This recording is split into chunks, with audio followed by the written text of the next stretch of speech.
Going home. Adam, what time is it? It's 12:30.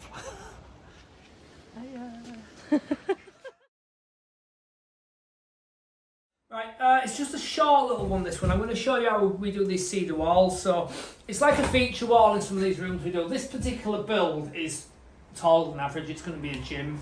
We've got 2.5 approximately floor to ceiling, and because we were building it taller, we've also put the ceiling in level. So the wall is level and it's square, so it makes our life a lot easier when we come to clad it. We've ran down a load of cedar that we had. Some of the cedar was sort of like, it had been in and out the van a few times and it took a bit of a beating, so we've sent it through the thicknesser, we've sent it through the table saw, we've run down these beads, but we've also used some new cedar that we've got as well. It is an expensive feature wall because obviously cedar is really expensive at the moment. So we've painted the wall first, we've used an emulsion. I'll just explain the makeup of the wall. So what we're doing, this wall's been plastered. What we've previously done, we've MDF'd the wall and we've concealed the joint in the MDF with a bit of cedar, which took a bit of working out and stuff like that. So what we've done on this one, we OSB'd the wall first, so there's 9mm OSB behind this, and then we've plasterboard and it's been skimmed. So then Jen's just painted it now. She's painted it with like an anthracite type grey emulsion. Like I say, we've run down the cedar, so we've put a headpiece in, we'll put a leg piece in, and then we're going to make our way across, obviously go around the socket as well, and then the end piece there, when we get towards the end, we're using an 18mm spacer. So rather than work it out, what we're going to do as we get towards the end, we'll either make the last piece a little bit bigger or a little bit smaller, or increase the gap or reduce the gap, just to make it fall dead on. So the way we've gone with this spacer, like I say, it's an 18mm, so I've just knocked up this little jig, I suppose we might want to call it. 2 bits of cedar, and the way that's sat there, when that sits on there, it'll sit on the first piece. Jen will then push her next piece up to it, she'll pin it, that will slide up and down there, and it's short enough not to touch the wall, so it's not going to scratch the paint. So she'll literally go up and down with that, put that bit of cedar to it, face fix it, and off she'll go then to the next one as well. We're using the PAS load, so we toyed with the idea of side fixing it through the sides so that you couldn't actually see the fixings.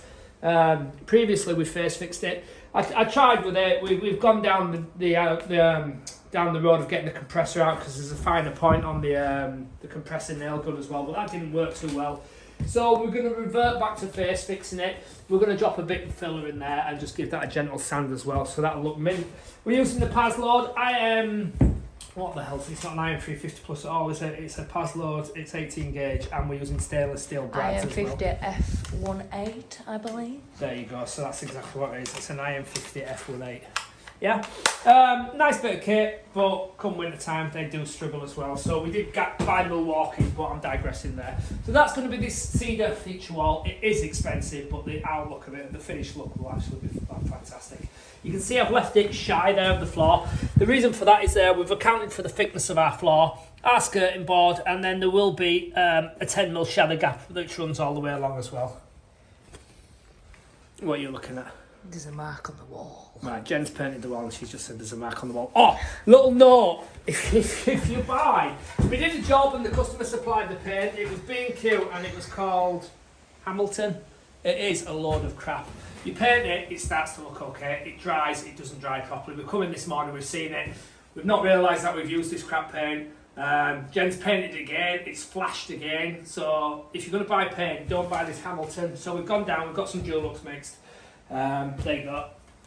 We've got a tin of Dulux mixed in anthracite, and Jen's given it 2 coats of that, which provides a beautiful anthracite, deep, rich colour, which will look beautiful against this cedar as well. So that is your feature wall. I'm now going to pop the phone over there. I'm going to put it on time lapse, and we'll see how quickly Jen can get this wall clad. All right.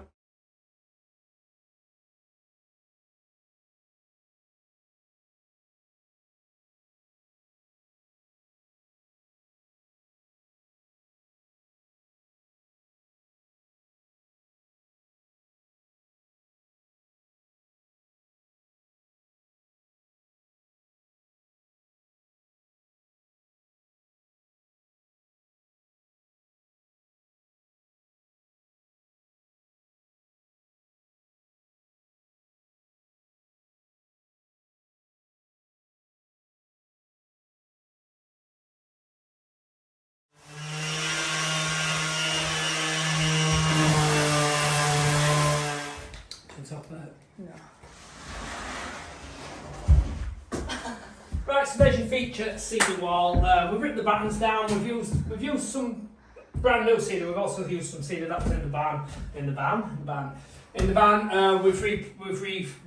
we done? We've re-thicknessed it again. Repurposed it? Rethicknessed? Re-thicknessed it. Oh. We put it through the thicknesser again. We've sanded it. We've thicknessed it. And what we're going to do now, we're going to fill these holes with some coloured filler, various different shades.